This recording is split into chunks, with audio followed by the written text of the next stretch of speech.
back to Scoundrels, Inc., another Star Wars podcast. I am Frank Janish, alongside Brandon Hanna and Kevin Smets. And this week, we are doing a Ahsoka Season 1 review. And we'll also be talking about the state of Star Wars television. You know, what do we love so far? Are we animation, live action? Which direction should Star Wars go in? And also, maybe we throw out some series that we'd like to see in the future. But for our Ahsoka review, you know, we'll be getting into what we liked, disliked, some of our favorite moments, and will that season 2 announcement come soon, and what could be in season 2 and all that jazz. But right now, I want to say hi to the guys, Brandon and Kevin. How's your weeks been? Look at your shirt. You got You're on brand, dude. I'm on. They should hire me, man. Should hire me. I was at Disneyland this weekend. I was at Disneyland and they had that shirt there for sale. Well, this is I got this through the mail, but they had a whole Ahsoka section, dude. They have a whole Ahsoka. Never mind. They were selling Sabine Kenner action figures, and it was only the cardboard. It was plastic free, better for the environment. There you go. So Star Wars is becoming environmentally conscious. And they had a lot of... What about all those trees on Endor, dude? You got to save the trees on Endor. They had a lot of Darth Malgus Black Series figures for some reason. It was like they found them in the back of a warehouse, and they're like, "We got to get rid of these." Man. Okay, all right. The Malgus is it's the MMO from KOTOR. Yeah. Oh boy. Okay. Well, it sounds like it was a great week. That sounded really lifelike, but that was not it. Well, it was made by a real life person.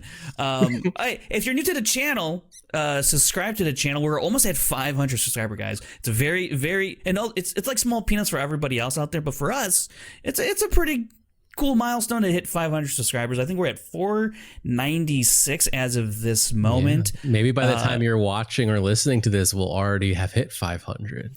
Or we've hit 500,000. Who knows? It could blow up overnight. It could. We also are on all types of social media. The app formerly known as Twitter, Instagram, and TikTok, and Brandon's favorite platform, Threads. There it is. Threads. Okay. Follow me on Threads. What do they call it when you rethread something? Is it a rethread or is it a re-sew? Sew job? A sew job? I'm not too sure. You don't know what it's called when you rethread someone? I think it's just like a repost. Well, yeah, that's very inventive. Podcast feed, we have one of those. We have one of those on Apple Podcasts, Spotify. Also, leave us a review over there and what you think of Brandon's thread usage over there, or even just tell him on Thread. You could do that as well. Announcement. I'm trying to get together a virtual screening. Now, what is that, Frank? You're asking. Well, on our Discord channel, which linked down in the description, you can click that link. Go into our Discord, and in the Discord, within the next week or two, I'm going to try and find out a great time to air Revenge of the Sith cut with Siege of Mandalore arc in it. A while back, years ago, Kevin and I, we figured out how to splice that story, the Siege of Mandalore, into Revenge of the Sith, because some of that stuff was running concurrently, and it's very cool to kind of watch it all together in one big long run. And it's about 3 hours and almost 4 hours. It's like 3:45 or something like that in runtime. It's really fun to watch, but I can't put it out there publicly, obviously, because Lucasfilm will go. You know who else doesn't like it is YouTube. We were on Sith Council, and someone asked, I'd like to get my hands on the Frank cut. All I did was reply to him, hey, message me or hit me up on Threads or Twitter or whatever. Hit me up. I'll get a link for you. And then, like, the next day I tried to do a comment, and it was like, you are still under ban for the next 20, like, wait, what? hours. I got banned because that comment they felt was suspicious for spam, like that I was like spamming the guy, probably offering him, to lower his mortgage rate or get a bigger penis, or like because I said, hey, DM me and I'll hook you up with the link. But if you want to extend someone's car warranty, I'm sure that would have been fine. Yeah, exactly. So I'm never gonna reach out. I'm never gonna do that on comments again. So your only way to see it now is through this Discord event. That's for sure. Kevin the Spammer Smets. No, never would have thought of it. That was a rejected name from my Schmodown character, actually. But yeah, if you want to watch this cut that I made with Kevin's help, join our Discord channel. We're going to figure out a time the next week or two and set up a time and play it in the Discord. I tested it out like a while ago, so it does work that way, and it'll be a lot of fun. So, with all that said, before we really dive into the meat of the episode, we always like to mention our support for the strike, the SAG-AFTRA strike that's still going on. I think they're almost near the end of this thing. There's been a lot of talks lately, so hopefully, this thing gets resolved. Hopefully by the end of the month. If that's being optimistic, I don't know. We'll see, but it looks like it's heading in that direction. Fellas, anything else you want to say before we really dive into the episode here? I think we should also mention that we will be at Los Angeles Comic-Con, Frank. That's right. We will be having a Scoundrels Inc. panel at Los Angeles Comic-Con. I'm kind of disappointed in our Discord because last week I mentioned we're going to be at LA Comic-Con. Crickets. And not only that, I pulled my cat up on screen for like a solid 10 seconds. Nobody mentioned the cat. It's the best cat in the world. Come on, guys. Can I tell you something, Brandon? Even in real time, I don't know what I was looking at. I didn't even know you did that. I didn't even know you. And I saw the screenshot. I was like, I saw that. It was weird. I was like, literally, how did that happen? When did that happen? I don't know. I was sitting here listening to one of you guys talk, and my cat comes up and starts meowing at me. So I just picked him up. You started petting it like you were Dr. Evil. Yeah, exactly. Right. But he didn't really want to be on this show. Were you mad that Frank didn't make a short about it? It should have been one of the shorts. It could have gone viral. Yeah.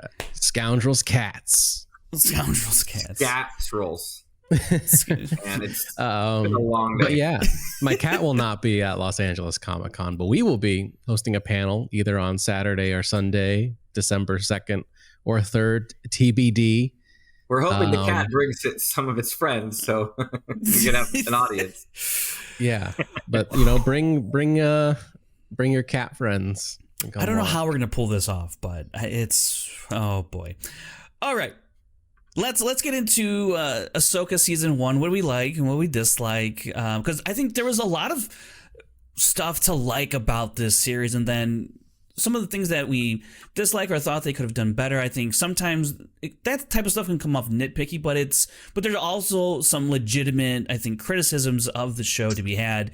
And I think for myself, I'm not a super, if you've been following our channel for a while now, you probably know that I'm not a super critical person, like right off the bat. It's only until further down the line after many rewatches and I hear a lot of other people talk about their dislikes, I go, oh, that does make sense. I see what you're saying there. Brandon, what are some of the things that you really liked about what they did in this season of Ahsoka? Was it the story, CGI, the choreography, or any other element? What stuck out to you that you really, really liked that they did here?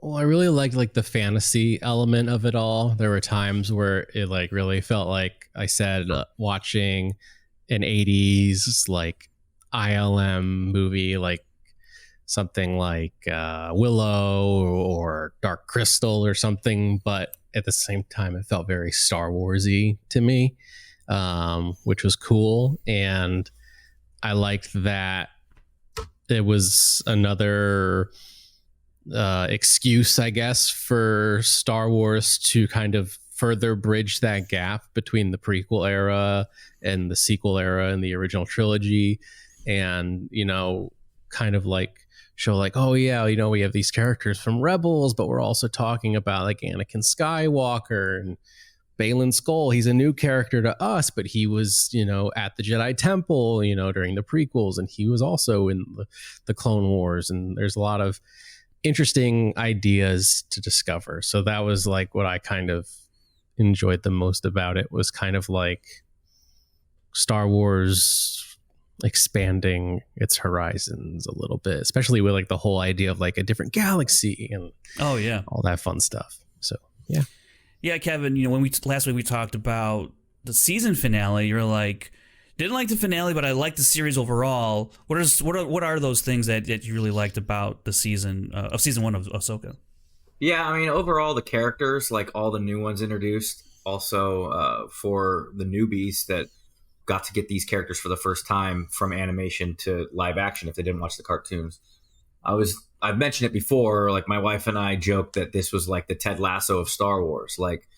Ted Lasso, if you remember, every character, even the villains, you just are all likable. Like the villains, like they're silly in their own way, but you're still kind of like rooting for everybody, and it's like that feel good show. And it felt like across the board. I mean, Balin is one of the most beloved new characters across fandom. Yeah. And he's one of the main villains, right? Everybody loves Thrawn. I have my issues with the finale in Thrawn, but get to that later. So I just thought overall the new characters, or the old characters for some, was a great addition. Even the cool ones that everybody was freaking out about who it was with Merrick. Like everybody remember all of the drama with Merrick. Gosh. And he went away literally in a puff of smoke. Like, and then no one really kind of remembered him. Or her, or whatever smoke. You don't know what gender smoke is. I don't know. Sound design was great. I thought sound design was great. I think it blew out my speakers here. I got to get new speakers because like speakers on that TV hanging. Like now, like whenever a Star Destroyer was like arriving, like just all it is, it just sounds like vibrating plastic. So right. I probably because I was blaring out the first couple episodes. Music, Kevin Kinder's music is another positive from the whole season, and then. Obviously, my love for Balin, I've said he's up there now. I remember I tweeted that like he's up there close to Qui-Gon for my all-time favorite character, and someone said they both have like Scottish accents, so I must love a little bit Scottish style, old regal Jedi Knights. And then finally, Hayden. It's good to see Hayden back. I don't think he ever needed a redemption. Like, I think that. He was saddled with bad dialogue, but that the prequels have their own thing and they have their own lovers of it. I was never a hater of the prequels. I always thought in episode 3 we talked about it that the turn just felt so sudden. But how do you do it without doing a full movie that would show his turn? Like, and the series, the Clone Wars, kind of does that. So, right. Aside from that, Hayden coming back and showing his acting chops, seeing short-haired Hayden with Clone Wars armor. And also, as Rosario Dawson, I thought shined as Ahsoka. So I don't know why I see posts still and videos of why wasn't Ashley Eckstein cast? Like Ahsoka, like I just like the story of Rosario Dawson being a super fan and retweeting a tweet of fan art of her as Ahsoka, and she knew who that was because she was a fan of the show, and that coming full circle, and that she was in Shattered Glass with Hayden Christensen, and that she took an acting class with Hayden Christensen, so they were literally friends for years. So. Overall, I thought the stories behind the scenes and in front of the camera were very likable for me. Yeah, I mean, Brandon, I think you said it right up top. The fantasy aspect of this series that Dave really dove in head first. I mean, you just talking about all like the Greek mythology, the mythology of it all. Mm-hmm. Really, he just really leaned into that a lot, and it made for a really interesting story to be told in this series. So I do love that they really dived into that stuff. I thought a lot of the visuals, the visual effects, sound design, all like the technical aspects of Ahsoka, even the cinematography, all of that, I thought was done really, really well compared to the other series, Andor withstanding, because that's just it has a more adult feel. This is, I feel like a marriage of trying to really up the level of the presentation of what Star Wars looks like on a mythological space opera feel, and I thought it really did a great job of doing that. I especially loved the dogfight that we got in that episode. I think was it Far, Far Away, or not Far, Far Away. Whatever the third episode, I think it was. I forget the title of that episode. I loved that type of stuff, and I thought they excelled really well with that in the series. And I really did like Ahsoka's portrayal of Ahsoka. I'm with you, Kevin, because she had to do two different things. She couldn't go, she had to play this one version of Ahsoka and had the job of doing the transition into Ahsoka the White. And I like that the show tackled that. The execution of it, we can get into that. But there's a lot of other. I mean, I love Hu Yang and Baylan Skoll, more characters that, Hu Yang. We saw a little bit in the previous iterations in animation form, but really got to shine in live action. And Baylan Skoll, absolutely one of the most fascinating characters Star Wars has put out in quite some time.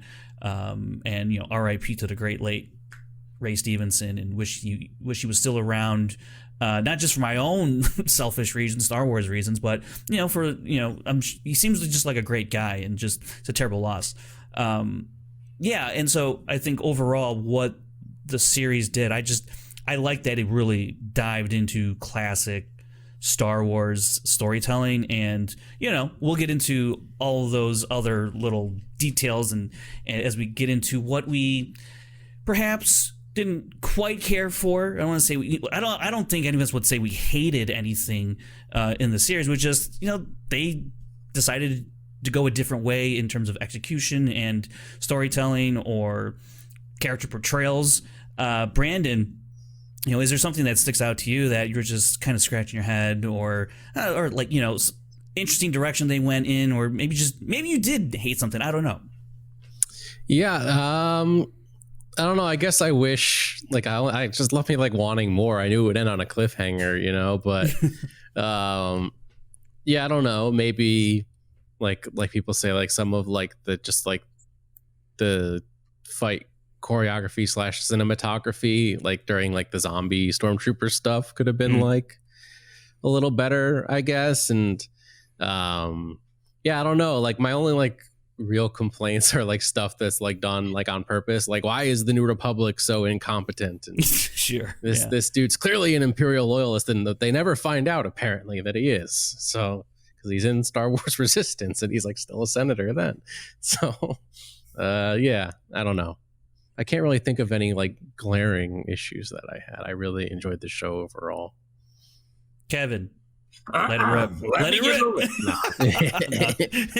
rip. Before, I want to give I forgot the honorable mentions to Hu Yang and Shin. I really like them. And Jason, I thought, oh, sure. Yeah, you totally. Have a kid, there's always an opportunity for a kid to be annoying. And I thought that their kids casting's been good. I thought Leia did a great job too, and Obi-Wan. So I wanted to, I would be remiss if I didn't mention that.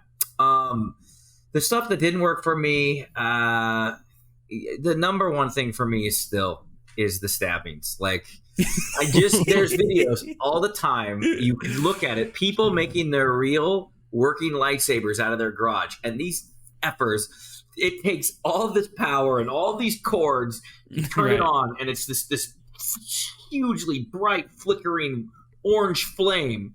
And then they shove it into a steel door, and the steel is melting. I'm sorry, if that goes in you, everything bubbles. It is not a pretty sight. Your eyes pop out. You look like Large Marge from Pee Wee Herman's Big Adventure. I'm telling you. And I don't care that there's diagrams of, Qui-Gon was stabbed in the center, and you missed every vital organ. How does a blaster bolt kill everybody? No one ever So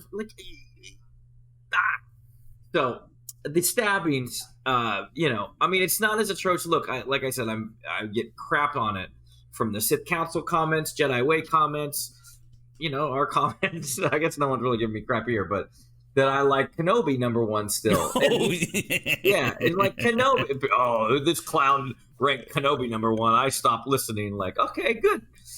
But the Kenobi was guilty for Reva. Reva just got stabbed twice by Darth Vader and lived. Yeah. Revenge does wonders for the will to live. She lived from human Anakin, peak form, dark side, and from robot Anakin. So, AKA Darth Vader. We try to remedy that in the cut. But I digress. The stabbing's kind of annoying. And then overall, and I know that it's just out of necessity of you need to have the good guys win, but I thought Thrawn should have absolutely wrecked shop in that finale. Everybody's stop trying to compare him to Thanos or whatnot, and it's well, who else you got? This, you're calling the movie Heir to the Empire. That's what's been announced, right? I think so, right? No, that was we talked about it a long time ago on this show. Is it really titled Heir to the Empire? That was put out by someone who's it wasn't part of the working title. That's not an official thing at all. Yeah, I figured it wouldn't be. But if Thrawn's the main baddie, and unless they set something else up where we kind of were thinking about that too, remember, of maybe they accidentally awaken something else that's much worse, and Balin's part of that, and then Thrawn and his army will have to team up with the New Republic, and that's how they survive this threat before they go into a lull for the First Order. But Yeah, the Thrawn characterization I just thought was great. His acting was great. I'm not even fat shaming him, dude. The guy's been out on the other side of the galaxy. They don't have Pilates out there. It's fine. Like the guy can gain some pounds. He's 20 years, 30 years go by or whatever. 10 years. I never understood. 10. I never understood. Look, you know how much weight I've gained and lost in 10 years? Let me tell you about it. 100%. Yeah. So I never understood the hate on that. I thought the design he looked great. He could have been a fear of him looking like Data or a Star Trek character. He didn't. He looked great. Yeah. And it's the same voice from the animated thing. So that should be a plus. And that should have, his acting and characterization of Thrawn's great. But I just thought that Thrawn was too much like Wile E. Coyote. Like the Roadrunner just kept getting the best of him, right? And he would just always be like, well, that's all part of the plan. No, it wasn't. You didn't want to lose those 2 TIE fighters. You didn't want to lose an entire squadron of soldiers. And that's more about the finale. I thought the build up to him was fun. I liked that you didn't see him for a while. Like, you know, it was kind of like that red herring of like, man, when are we going to see him? Or the MacGuffin. That was a good idea. And then, yeah, and this kind of ties in with it. Like really, and you know me, everything that I write, whether it's in KOTOR, all of your friends survive, and in my movie I kill off 3 of them, like maybe 4. Like I like death and sacrifice. I like that means something, that gives weight to it, and you can't bring Ezra back just to kill him, and you can't kill. Maybe you could have gone crazy and kill Sabine, like she sacrificed herself because she realizes she's the one who brought Thrawn back, but you can't do that in a losing effort because Thrawn comes back for the movie, so. No sacrifices and death, and I think that could have been remedied by, instead of the turtle people, if you met like a small village that took in Ezra, and you know what I mean. Like you remember in the Mandalorian, you met Paz Vizsla and all those other Mandalorians. So like when Paz dies, right? It's kind of like, oh, yeah, dude, true. Right? You didn't have that character to serve as like, oh, real people are dying here. This isn't just all fun and games. So. I think my negative would just, and again, that's again for finale. I like the whole series. Remember, if you recall, and I wasn't on every show recap with Scoundrels, but for most of the episodes, I liked them. There was really I didn't hold up the filler episode sign at all for anyone. right. You know, so, and then the Ezra Hera thing, now I can't get it out of my head. Someone surmises that they weren't on set at the same time due to schedules. And that's why when they're just walking up and it's probably 2 background plates. And I don't like that. If that's the case, wait, like what part are you talking about? When Ezra and Hera don't hug. When Ezra and Hera, they're probably scheduling. They weren't on set the same day for whatever reason. So that's why when you have this wide shot and it's just 2 plates, just 2 elements. Interesting. And that's why they can't hug. Which then again, I understand that. So that I can't do that. And then it's not a negative for me. But you did ask Brandon about what was interesting to you, and I did think the Sabine using the Force is interesting. I think it opens up a whole new realm. I think for sure now we're going to see Finn with the Force.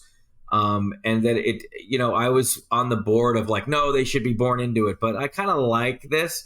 I think I do prefer Christian's idea where if she could have been more like Chirrut Emwe, you know, like where it was like feeling the Force and like really in touch with it, but not quite being able to move things around might have been interesting too. But yeah, so those were, just the overall negative for me would just be the overall ineptitude it felt of Thrawn, who's supposed to be a military genius, and then the stabbings. That's it. I mean, like I said, I really did like the show, and I would correct my number that I gave on either this show or Sith Council. I think I gave it a 7. I would say 7.5 or like 8, because like just looking back, like I can't have the whole series suffer just because of the finale, which I felt. It's not even that it didn't stick the landing, because I know there's more stories to come. It didn't move me the way I thought it could have, Yeah, I think I gave it a solid 8. I think was what I said. It was a solid 8. I still think it's a solid 8 series. It did a lot of great things that I loved, but some of the things that I didn't particularly jive with. Look, I started off really high on Sabine's character, the introduction and the first few episodes of it all, and I really dug Natasha Leigh Bordizzo's portrayal of this older version of Sabine and the transfer from animation to live action. It's a tough thing to do for any of these characters, whether it was Ahsoka, whether it was for Ezra, Amon Esfandi, Hera, all of these characters, right? I thought they did a great job transferring those animated characters to live action. But as the season went on, as the episodes went on with Sabine, I feel like her character got kind of stalled because we did not get this piece of information that Ahsoka was fearful of Sabine's intentions. And I feel like that could have been revealed sooner in the series, and I think would have made more sense for why Sabine was the way she is or was, and same thing for Ahsoka. And I understand why it was placed where it was, because it wanted some thematical like connection there in the end with the trust and all of that stuff. So I get it. I just think maybe there might have been a different way to do, progress Sabine's character as the season went on, because I really liked the portrayal, but I felt like it just kind of stalled as we got further and further into the season.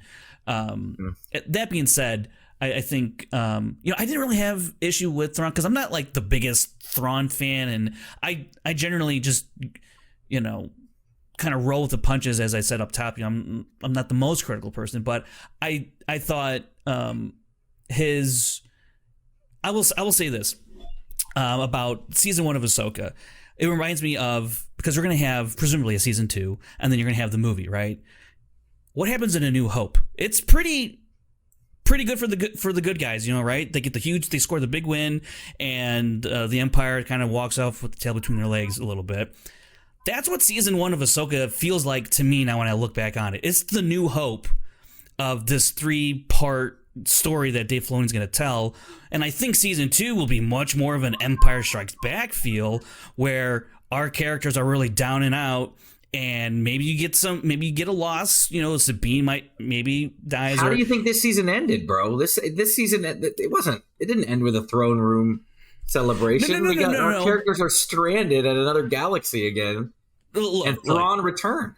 Look, I'm not saying there's a perfect chapter ending bookmark for this season comparatively to the original trilogy and how that was formatted. I understand that basically Empire Strikes Back started with the season finale of this structure, and that was to give you those cliffhangers, whereas back then A New Hope was made just George was like, I think I'll just make. So I'm not trying to make direct comparisons. I just feel like if you look at the original trilogy as one long, piece, I feel like we got a good chunk of A New Hope, and now we're entering starting with the finale, the Empire Strikes Back phase, where here comes the barrage of the Empire. You're really feeling. I think in season 2 you really feel Thrawn's fury and his galvanization of the Imperial remnant. And then once you get into the movie, there's your Return of the Jedi, the ending of it all, and hip hip hooray, we defeated the Imperial remnant. You saying there's Ewoks gonna be in it? Dude, what if? Dude, what Wicket, if old man Wicket? Well, we already had old man Wicket. He didn't even have a beard. What if they're you know what I mean? The last time we destroyed the Imperials, we had to count on one species, and that was the Ewoks. It's time to call them up one more time. The first time they.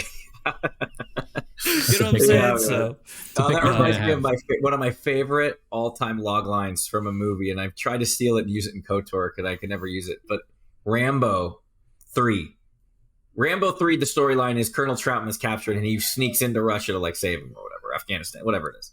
So it was the first one was for himself. The second time was for his country. This time is for a friend. I always thought that as a kid, I thought that was the coolest thing. Yeah. And I tried to utilize it for my KOTOR marketing. Couldn't figure it out. But Frank, you're close there with the Ewoks. The first one was with Gungans. The second one was with Ewoks. This time, it's for the Both. I don't know. I saw a funny fan art of a Rogue 2 trailer or a Rogue 2 poster, and it's about a bunch of Bothans. It's pretty cool. Oh man, yeah. I remember that was talked about. Brandon, you were gonna say something? Yeah, I was just gonna say that's a big complaint I have with the sequel trilogy is showing all these legacy characters that are aliens, but not explicitly saying this is Wicket, this is Admiral Akbar, this is Nine Nub. You're just looking in the background. You're like, is that, or is that just right. the same species? They're dead. Okay. Do you want the "Hello, my name is" sticker on it? It says "Hello, my name is" Vietnam, so you see when he dies, it's him. That would have been great. He dies, guy. Well, because they kind of did that a little bit with Akbar in this series. He was there, it's but they didn't call any attention to it. On the home one, yeah, huh? Yeah, right. knows, And then man? on the court next to Ziono, he was there, and it's just like, yeah, that's Mount Calamari. His name is Admiral Akbar. Yeah, so that guy led the Alliance to victory in the battle over Andor for no respect at all. Very well said. I feel like Brandon is like so kayfabe, like angry citizen, right? He's like, his negative about the series would be like not his negative as a fan, but like if he was living in that universe, like what is going on with the galaxy, right? And that's a great way to put it. Great. He would literally be at home like with all of his fan posters of Akbar as if he was real, and he'd be like, Akbar gets no respect, like make America great again, but the Akbar logo and stuff like that. He's the greatest admiral in the history of the galaxy. And you kiddos don't know it. You and your respect. Nobody knew it was a trap, but he told them it was our trap. He knew. And then we're all just like fictional characters. Okay, these are fictional characters. I love it. So I want to get into some favorite moments, and I'm going to start off. I mean, like, obviously, I think we're all going to point towards Hayden coming back, and that whole episode was just phenomenal. One of my favorite things about that was the interaction, the interaction between Ahsoka and Anakin, live action, the Clone Wars stuff. Loved all of that. I think, and I already talked about it earlier too, the dogfight that we got with Ahsoka and Sabine, and they're trying to get to Cetos, right, in that episode, or on their way to Cetos, and they have that dogfight, and Ahsoka gets out on the hull of the T6 and is flipping around and deflecting. I mean, that just looks so cool. And it was such a fun ride of an episode. Brandon, what were some of your favorite moments from this series? I heard dogfight, and all I could think about was C-3PO going, die, Jedi dogs. Attack of the Clones. Yeah. What a drag. I can't think of Michael Vick. Oh my God. Kevin. What are you doing? Oh my God. What was my favorite? You're going to cut that moment? out, right, Frank? Just absolutely not. Keep it, bro. Yeah, exactly. That's how we roll. Culture. Canceled. Just like Admiral Akbar. What are you looking at down there, Kevin? What are you doing? We can see the top of your head for what? What do you see the top of your head for? Look, my phone's over here. I'm not checking my phone. I'm just having a nervous fidget right now. Okay, all right. I'm okay. Okay, we're here for you. We're here for you. Brandon, favorite moments.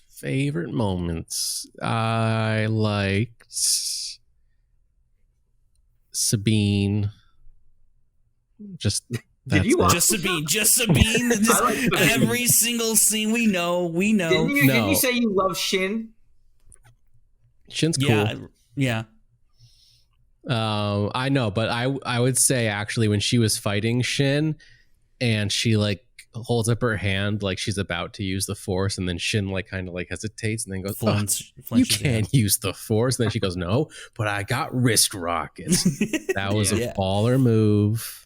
I loved that aspect of Sabine using her Mandalorian weapons in moments where she wasn't able to use the Force. I liked how they did that, and that interplayed into a lot of the action throughout the series. So I would say that. Kevin, what about you? What comes to mind? I think we're forgetting about our awesome duels that Balin had. Yes, with Ahsoka, and even as much as I didn't like the finale choreography with the zombies and stuff, the fight with Morgan was great too. Mm-hmm. So I'm gonna give a shout out to that and the fight choreography, and then of course Hayden versus Ahsoka too. You know, I read somewhere that like originally when he kicks her back into the world between worlds, that was where he was going to kick her back, and then they were going to have that next part of the fight on Mustafar. I saw this. I was like, okay, sure. Is this deleted scene? We're never going to know. We're never going to know. Exactly. Yeah. Unless they release deleted scenes, which they might, or deleted concept art or whatever. But I just thought the duels were great, and the athleticism that people are saying that like Rosario is clunky in it. I didn't see that at all. And just my overall every scene that Balin was in, he kind of stole the show for me. Yeah. And really kind of bums me out. We're not going to see him reprise it because he survived. So, but I hope that character becomes a huge part of the storytelling moving forward. And I'm sure he's up to no good out there, finding that beacon. But I would say that, and also the Chopper antics with Hera when Chopper throws that tracking device on. That was really fun too, where he's like cursing at Hera. You've been going through my stuff. And I liked Ezra Force Fu, man. Force Fu, hell yeah. Not to always give too many. You know me, I always bring it up to KOTOR. We have a lot of our fans that listen. Some of the times in KOTOR, like the sword fights become, because it's just so many certain animations. And that when I was always planning it out, I would always figure out a new weapon for Logan to pick up, or he loses his weapon, you know what I mean? Because there'd be new animations you haven't seen. And it's like, we've seen so many saber fights. We haven't seen some of these cool moves that Ezra did. And so I was really appreciative of that. And I think it's cool to like trailblaze and try new things. So the sequel trilogy gets a lot of shit on for almost, retreading too much, right? I love The Force Awakens, but I get why people say it's a New Hope retread and stuff like that. And so for me, I just thought that them trying new things, like, and Brandon said, the whole fantasy aspect is cool too. I know you're asking for specific moments, but yeah, I think the overall specific moments for me was just the fight choreography and the duel. And I love that like tribal like drum playing when Ahsoka and Balin were first squaring off. Oh, credit to Kiner with his music. I'm sure Frank, you know the soundtrack intimately now, so because I haven't really heard it ISO'd yet, but I just remember that really falling invested in that fight choreography in that scene, and it had that like tribal drums as they were like circling each other. So yeah, I'll give a shout out. I think my favorite moments would be the Balin duels. Yeah, absolutely. I think the Morgan Elsbeth Ahsoka duel, the Balin Ahsoka duel are probably like so incredibly what's the word I'm looking for? Just entertaining, obviously, but also just I think there was meaning behind those fights, more so with Balin than Morgan Elsbeth, even though they did square off in Mandalorian. It was cool to get that rematch, and yeah, Morgan ultimately fell at the hands of Ahsoka. But yeah, I guess I will say this: my favorite shot of the entire series is, I don't know if you guys have, if any shots come to mind that really stuck out to you, but I'll just say my favorite shot that has just stuck in my head, and I love it to pieces. I'm sure there's fan out art there. The motorcycle shot with Sabine that everybody's supposed to see. I'm sorry. Are you looking at Brandon's wallpaper on his computer right now? Because I'm sure that's exactly what it is. Sorry, I couldn't resist. Sorry. It's when you're Anakin and Ahsoka, World Between Worlds, Clone Wars flashback on Siege of Mandalore, and he has the red blade out, and Ahsoka has both her blades out, and it's in the fog, it's in the mist, it's kind of silhouette-y, and it's that wide of them too. Oh, yeah. That is just ingrained in my mind, and I absolutely love that shot. It has so much history in that shot, if you know the context, and it's simple, but like very powerful. I mean, it's really simple. It's just two people in some fog. But if you know about those characters and their relationship, it just really does a lot for me. So I don't know if any particular shots come to mind for you guys. Mine is the arm, the shoulder. Oh, I posted about that on Twitter when it was like, it reminded me of the Henry Cavill arm reload. Yeah. I thought that was dope. Yeah, and I also like from that same episode, the first time when Anakin's walking away in like the smoke and everything, and the flashes between him and Vader was pretty cool. Those are pretty cool shots, yeah. And I like the last shot where it's over the shoulder of him looking at Ahsoka walking off.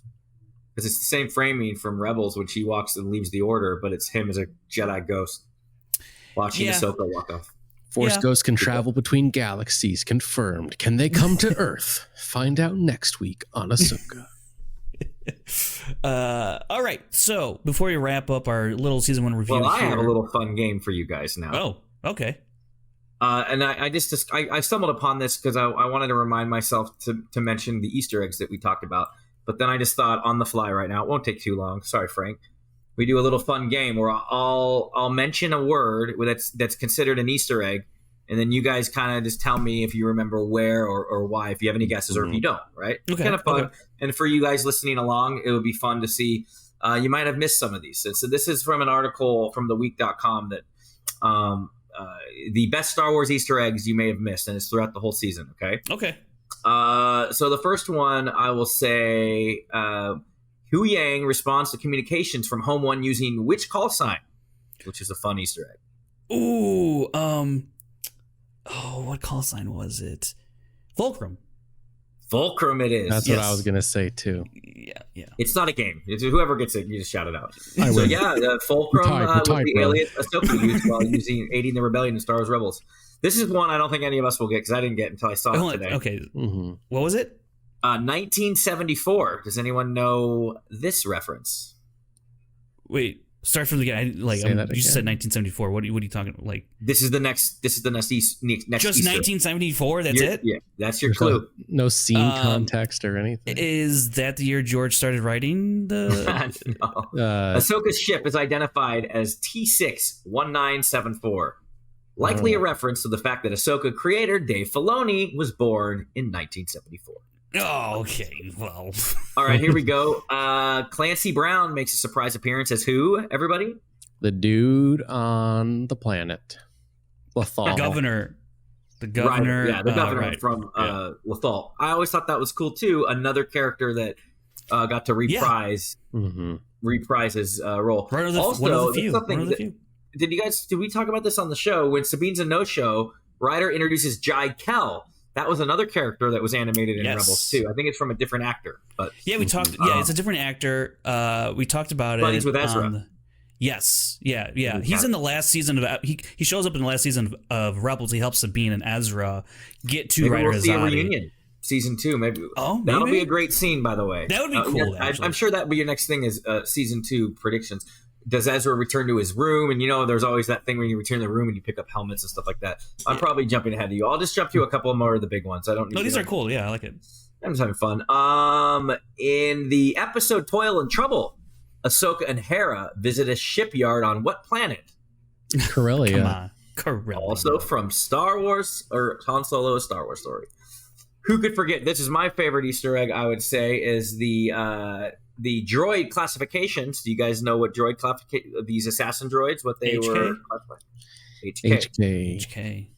Your favorite. Hallmark stands for they're for all Hallmark. the great ancestors or great grandchildren of HK-47. Interesting. I didn't catch this reference. I don't know if it was. I don't think the Filoni's a KOTOR fan. The starship used by Morgan Elsbeth is called the Eye of Sion. This is saying it's likely a reference to Darth Sion, who is a Sith Lord from KOTOR 2, which you have not played yet, Frank. Not yet. People tell me I can't play until I get access to the original ending or something like that. They're like, don't play until you get, because like the one that you can play on Xbox or whatever is not the ending that's whatever. I don't know. Well, it's the restored mod. It's never going to get restored because they released it on Switch and they got a lot of shit for not including that restored content. So it was a game where it got cut short in the production, and they're like, oh, we can still finish it here. So it is kind of incomplete, but you can always find that online, man. You're talking to the KOTOR movie master. It's you can true. watch It's one true. of our movies. Well, my older roommate David, he was like, but I'm gonna play it soon now because I've been waiting too long. And we'll discuss this taking a little longer than I thought, but it's kind of cool. We obviously saw the Blade of Talzin. Ahsoka asks Sabine if she's kept up with her training, which she replies, I try, before laughing and correcting herself, and she says, I do. I do, yeah. I did. I forgot to mention that when we covered. I thought it was great. I caught it actually in the moment, remember too. watching it and not writing that down, but yeah, that's great. And then, of course, the far, far away shout out from Hu Yang. So there's if you search theweek.com, you can see there's a lot of other Easter eggs. Mortis, Snips, Heir of the Empire, Kanan, Jason's pauldron. This is what a pauldron is? Yeah. You got it. It's kind of cool sound. It sounds way cooler for what it is. It's a shoulder thing, but I kind of want a pauldron now, even though they're probably not in style. I am Brandon, at your birthday thing, I'm going to wear a pauldron. Yeah. All right, that's it. Yeah, I just thought that would be fun to kind of mention the Easter eggs. Oh, yeah, also, it helped. it helps the search algorithm when I post it on my when I mention Easter eggs. So there you go. I'm trying to help our show here. Easter egg, Easter egg, Easter egg, Easter egg. Now when I post it on the my Star Wars KOTOR channel, I'll say, "Did you sketch these Easter eggs?" And we'll talk about that cameo. Hey, that's how we get numbers, and use a red arrow and a red arrow. And like bulging eyes. Like we tried that, remember? Like during Andor with that yeah. freaking antique store. Yeah. I straight up did one where I had a red circle over. Incredible. It's ridiculous, the things that people do and the things that works. I don't know. Season 2, like it has not officially been announced, but it's like, yo, they got to be doing a season 2. And they kind of, I think the way they left things with Baylan and Shin, Ahsoka and Sabine and Huyang are on Peridia. Thrawn's back in the known galaxy now with the Great Mothers and presumably a horde of caskets full of dead Night Sisters waiting to repopulate Dathomir. I like that theory. That's scary. What do we think season 2 could be about for Ahsoka, Kevin? I mean, what is your wild theories and speculations and bizarre ideas? What do you got, Kevin? I was talking. I just talked. Brandon, you go. He said Kevin. I said Kevin. Okay. You said Kevin? Yeah, I did. People don't realize the week I had this week and last week, and I can't get into why. But yeah. They know though. I think season 2 is going to be, they're going to take 4 episodes to finally get back to the galaxy where Ezra is, and then they're going to, or where Ahsoka is, and then they're going to swap places again. And then swap. Okay. No, I think we're gonna see hopefully Thrawn wrecking shop. I don't know. I think they're going to use the world between worlds to get. I think, however they get back to the known galaxy, it's going to be connected to Baylan. I think they're in a collision course with Baylan. I think Shin's going to lead that group of people, and maybe, I don't know, stay there, or maybe she comes back with them redeemed, and people are talking about how she could be the new Mara Jade or something. I don't know about all that. But I think that Baylan and their paths will cross, and Baylan will be the way that they get. I think Baylan will awaken something. If everybody's talking about how it's that Abeloth or whatever, like that he did not bargain for, and he's just been like roped along and used. And I think he will sacrifice himself using this power of Abeloth to send them back to the galaxy, and maybe his last words will be like, find them or whatever. Like, I just think that something will happen where Baylan will be duped into thinking that what he was doing was good, and then he was being used as a tool for evil, and Abeloth will be, or whatever it's going to be, whether it's Abeloth or just him trying to do some shit with the world between worlds. But I believe wherever that mountaintop is, that's going to be the key to our heroes getting back, because I don't think you're going to wait another 30 years for a whale migration, right? So it's going to be something otherworldly. And then I think it'll be more of Brandon complaining about the galaxy not preparing themselves for war. And finally, I think this will be more like the Half-Blood Prince, where like, oh, wow, okay, Dumbledore is back. We were wrong, and now they're all fooked, right? So, and I think it'll be a grand setup for our big movie with Filoni. Yeah. So that's what I think we're going to have. I think the next time we see Ahsoka and Sabine, I bet it'll be a time jump, maybe 6 months or a year. 6 months or a year, and I bet you we see a really badass Sabine, like really in tune with her force powers, which will be really cool too. I was hoping to see that from Rey in The Last Jedi. I remember I was thinking like, oh, there's always like a 2 or 3 year gap between the movies, so next time we see her and Luke are going to be master and apprentice, right? But no, they pick up literally. I remember thinking, what's the crawl going to even say? It ends on like there's nothing that could be in the crawl, because there's no time that passed. So right. I think we're going to see Sabine and Ahsoka as master and apprentice, and a very powerful fighting unit, because she is a student of Anakin Skywalker, and they were a good team together, and I think we'll see more with them.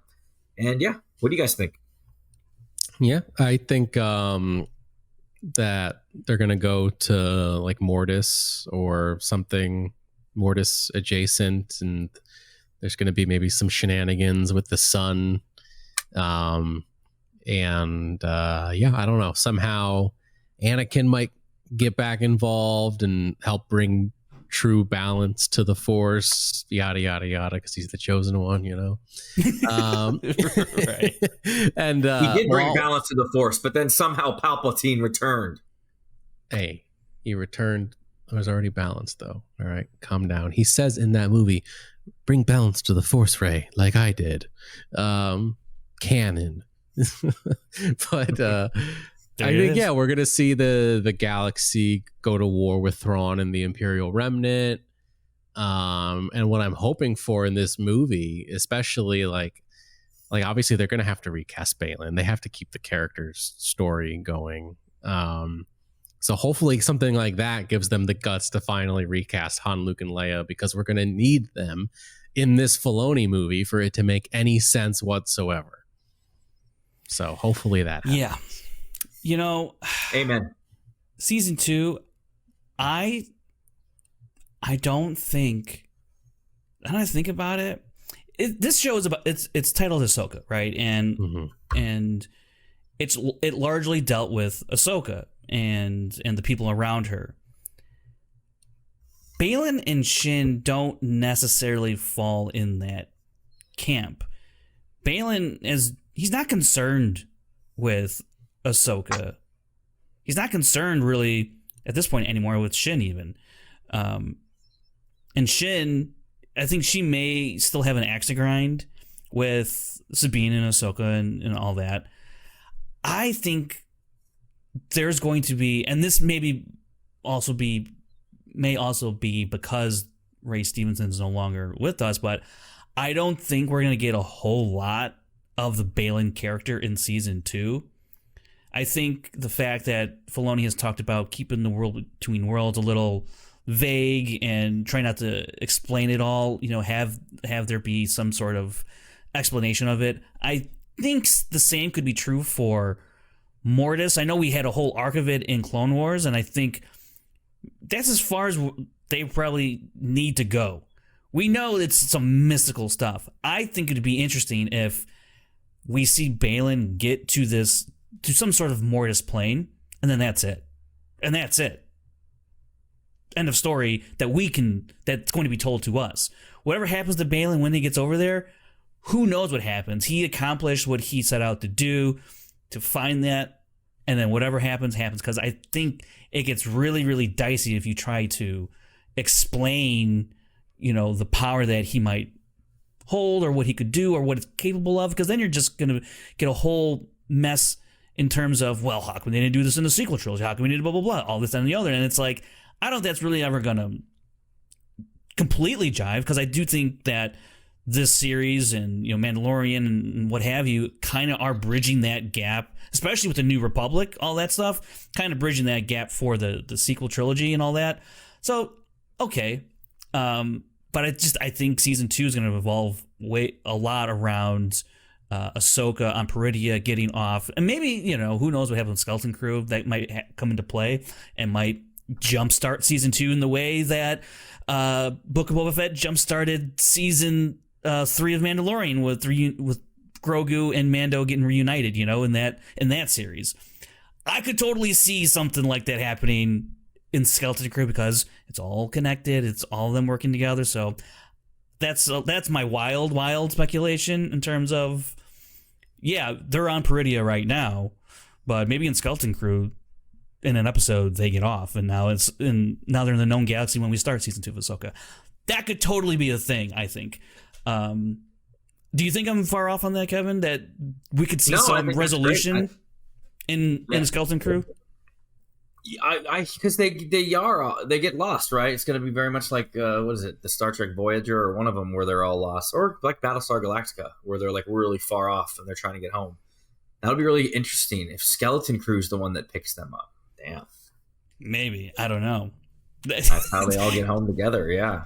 Who knows? I'm looking forward to it. I like those ideas a lot. It's interesting to think where it can go. And yeah, I kind of agree that maybe, you just can see the back of Baylan's head, and then he gets absorbed into the light and then becomes something greater. It's a way of recasting. But I hope that more or less they go along the lines that Hannah's saying and have some balls and start recasting people. Yeah, I think we can certainly have a further discussion some other time about the Filoni's movie and the sequel or the original trilogy characters and all that stuff. But I want to switch gears before we close out the show, and before we get to our Discord Q&A. We have a couple questions that were submitted in our Discord. If you want to ask us a question to answer on the show, you can always join our Discord, link in the description. But before we get to that, just real quick on the state of Star Wars TV and kind of was Ahsoka the best series so far? What do you think, Brandon? Like for your taste, where do you land in the rankings? You don't have to rank them all because we did that I think last week. But like, what do you think of like so far the state of the series we've gotten so far on Disney Plus?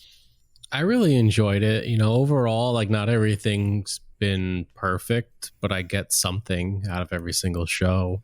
For me, Andor is still my favorite. I think it might be one of my favorite television shows of all time. And maybe like I do look at it through like a little bit of like rose-colored glasses because it was the first show that we covered on this podcast. But I don't know. I really like it. So, but no, yeah, I think I'm pleased overall with Star Wars television. But I would like to see more movies. Yeah, for sure. Kevin, what do you think about what they've done with the TV series so far? Yeah, I like them all. I mean, I even like Book of Boba Fett, and I'm famous for loving Obi-Wan still. So I've not had a problem with it. I would like them not to have here's my arguments. I would like them not to overly funny. Yes. I would like them not to overly use the volume. I'm starting to see it. You can just see it now. It's almost like a game. You can see where like the horizon line is. And I remember I could never see it before. And that's why Andor was great because they shot it on location. So I'm hoping there is no horizon. Rogue One reference. Boom. I know that that the Acolyte shoots on location because that's how some of those spy photos were leaked. So looking forward to that. I think it's in a way better status than Marvel TV. I mean, maybe I'm on an island on this, but I watched Loki season 2, episode 1, man. I just lost the TVA and all that. I just don't know what's going on. It's a little wacky. I will grant you that. I love Hiddleston as an actor, and his portrayal of Loki's great, and I love neither here nor there. Right. They're in a little disarray as you see the news, like they're rebooting they've already shot like 3 episodes of Daredevil. Dude, apparently they killed off Karen and Foggy in the first episode, and then that's why Daredevil stops being Daredevil for 3 episodes. So they were like, okay, this is not going to happen. Someone on Twitter was saying, connected to it, was like, oh, if you only knew the reason, and then someone guessed it, and then the other guy said ding dong, ding ding. Damn. But I think the Star Wars TV, but just like Randon said, or let's quote Qui-Gon let's try to make this Qui-Gon quote work. There's always a bigger fish. But Master Yoda said that there should be television. Yes, but not at the expense of movies. I made it work. Let's get more movies. We got to have the movie. That's why they're there. You guys got to see the Ahsoka thing on the big screen. I'm jealous. So let's get more movies. Otherwise, I'm watching all these Disney Plus things on my Oculus, and it's going to press my brain together. So I like the state of TV as it is.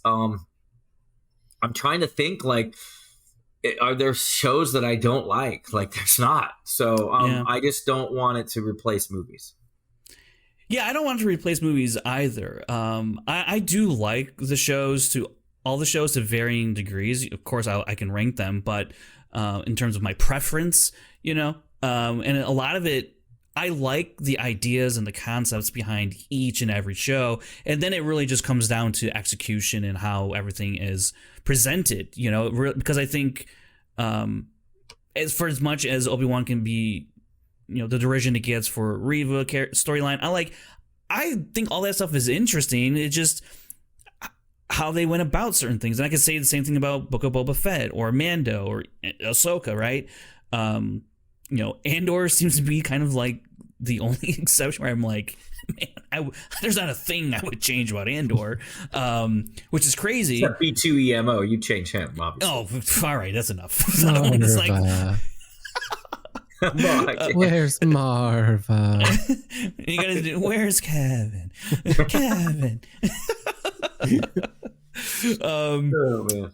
So I think And I want to ask you guys this then: if you guys are more towards, well, at least equal share, or maybe a little more towards the movies than TV shows, but in terms of live action and animation, would you rather have more animation than live action TV, and have more movies in that sense? Or I mean, like, where do you think animation could play a part in? I would give up all of TV to have them back in the movies. By the way, just so you know, like I love the TV shows, but like how you're saying, like, oh, you were just kind of saying, like, oh, like you like one thing more than the other. No, like it belongs. They need to be in the movies. I love that it's on TV. I love that I can watch it here at my place, and it's fun, and it's the weekly talk, and we get to do all of this.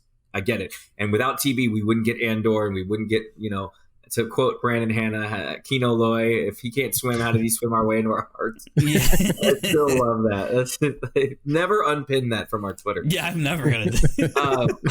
It's so funny. But I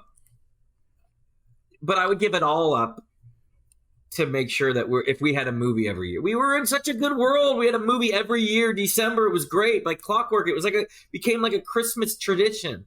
And then Solo had to mess it all up because they didn't want to put it in December. They put it in freaking May, 2 weeks before the Infinity War. Yeah. And then they got scared off by Star Wars movies.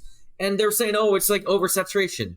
Well, it's oversaturation. It was one movie a year. We have way more Star Wars content now, which I love, by the way. I don't want to take it back, but you just said you'd give it all up. I know. I mean, you understand. I love it. I know what you're saying. I know what you're saying. I adore the movies experience that much more than watching it on TV. And I know I might be on an island on that one, but I bet you there is a good number of people that would agree with me. As long as the island's on Niamos. Well, I wouldn't want to give up what's already out. It's like people ask me, like, would I give up Kira to have like my single life again? No. Oh my gosh. Not at all. Okay, but every parent's always like, oh, I missed when I didn't have a child. Like, but that doesn't mean I want to give up my child. Right. I see what you're saying. That's actually a perfect analogy. I love Kira and I love Star Wars, okay? Yeah, I really hope these movies that they've planned out actually happen. Yeah. The Lando thing, it's like, where it's just, I think I talked about this on Sith Council. That I don't know if that episode dropped by the time this is out or not, but we talked about where are they going to fit all these movies. You have the 3 they planned out, then the Lando one, and maybe Mando season 4 is going to be a movie. It's like, what how are you going to have time to do all this stuff? Anyways, any future series you guys would like to see? I know we've talked about in the past about like Tales of the Sith as a thing, like an animation, stuff like that. Any other thing that comes to mind you'd love to see come to the TV screen? Even though Kevin, you're more on the movie train, but if you had a television series, idea come to life, do you have any that comes to mind? Well, I do like the animation too, by the way. I don't want to discount your question about the animation. Star Wars animation is great. So, One Way Out, the Kino Loy story. A little short mini series of how he got off Narkina 5. I love it. Even though it's just a comic, even though it's just like a mini, 5-run issue of how Kino Loy got off. And how did he find his way onto Exegol? It'd be nice to have an animated series that does not beholden to canon, but still in the same timeline, right? But you'd maybe. Well, I guess this would be literally what I just asked not to, but like movies that are bridging the gap from the Force or from the Rise of Skywalker to this new Rey movie, right? Or an animated series, like an anime style of Jedi, Luke's Jedi Academy, right? And how there's a comic out. We could watch it on YouTube of someone reading it of how the Knights of Ren came to be with Kylo and stuff like that. But that would be a pretty cool animated series, like the Jedi, just call it Jedi Academy, and you have young Kylo Ren, and you can fill in the blanks there. That'd be cool. Yeah. All right, we got 2 questions in the Discord Q&A before you wrap up here, and our first one is from Sebastian E. and he asks or says, now that Ahsoka has wrapped up, what has been your favorite moment or shot from the show? I knew why that entered my brain earlier because I read this question earlier. Sebastian, we're stealing from Sebastian. I know, I stole from Sebastian. Wow. I'm so sorry, Sebastian. But I'm glad we could answer it earlier in the show. His answer to his question is, mine is definitely seeing Hayden again, especially getting to see him play a Darth Vader if he had not lost to Obi-Wan. Also, both shots of him transitioning between Anakin and Vader in that episode are some of my favorite moments in the series, kind of what you mentioned there, Brandon. Thank you for submitting that there, Sebastian. What's up, Brandon? That reminds me of just something I saw. It was like, who would win in a fight? Darth Vader, like Anakin without the suit and everything in his prime against like all the Jedi, like Obi-Wan, Yoda, Mace Windu, all in their prime. And I was like, at the same time, Obi-Wan already whooped his butt in Revenge of the Sith, dude. That was prime Darth Vader, like Anakin without the suit, and he lost. So you already answered your own question. But damn. Yeah. What do I know? We got E87 Daniel, our last question. He asks and says, Anakin was awesome and everything Baylan did was amazing. Both were the highlight of the show, and the show was pretty good overall. I just think that Sabine should have been weakened after the Force push. More drama, Ahsoka protecting a weakened Sabine while they are all surrounded. Action that was already good could have been even better. So I kind of, we talked about that in the season finale discussion last week. I thought it was a little bit of a bridge too far. It's okay though. It's all good. But I think what he brings up here, Ahsoka protecting a weakened Sabine of like, holy crap, I just grabbed, my saber. That's crazy. And now I'm like kind of drained. And Ahsoka's like, all right, well, stand behind me so you don't get killed here by the Night Troopers. Could have been, that could have been something. I don't know. I didn't hear you guys talk anything in your discussions about Ezra. Did you guys like Ezra and Hera and all that? Those characters? Oh, I thought Amon Esfandi was phenomenal as Ezra. Absolutely. I think he's probably my favorite character that transitioned from animation to live action. Casting. Yes, cool. He was great. And actually, Hera, Mary Elizabeth Winstead as Hera, I was very trepidatious in the beginning, but completely won me over by the end of the series, which I think I said at the time, I'm like, I just need more time with the character. Even though we didn't get that much screen time with the character, I thought, what really sold it to me though was when she started just going after Xiono. That just scores a lot of points in my book right off the bat. Yeah. All right, that's going to do it for us on this episode of Scoundrels Inc. Thank you for tuning in. Again, if you have not subscribed to our channel, hit that subscribe button down below. Help us get to 500. We only got 4 more to go. We only got 4 more to go to get to 500. And then after that, we'll only need another 500 to get to 1,000. Just baby steps. Baby steps. You can monetize everything and become really rich. Right. We'll just have 5-minute ads. We'll put the money towards paying people to sit in the seats at the LA. That's right. We're going to have them all, man. HelloFresh, Carbon Health, whatever they got going on. MeUndies. Oh my gosh, the MeUndie era. Manscaped is going to make a comeback. Shave your Manscaped. Manscaped. Oh my gosh. That's the new MeUndies. I have one of those, so I'd be perfect to be a spokesperson. Okay, well, there you go. Just reach you ever out. Get worried that you're going to mess up and grab the wrong one from down below and put it on your face? Not until now. You're going to double check every time now, buddy. You can go ahead and follow us on our socials. They have formerly known as Twitter, Instagram, TikTok, and Brandon's favorite platform. Threads. And we have a podcast feed on Spotify, Apple Podcasts. Leave us a review over there. Tell us how do you think are we doing okay? My mom wants to know. So until next time, I've been Frank Janish, Kevin Smets, Brandon Hanna. Kevin's gonna be laughing. What are you laughing There's so many openings. My mom wants to know. Your mama jokes like, oh yeah, your mom wants to know. I could tell you. Never mind. Oh boy. All right. Well, hi mom. Love you, mom. We'll see you next week. I hope she's not listening to this one. Sorry, mom. Scoundrel.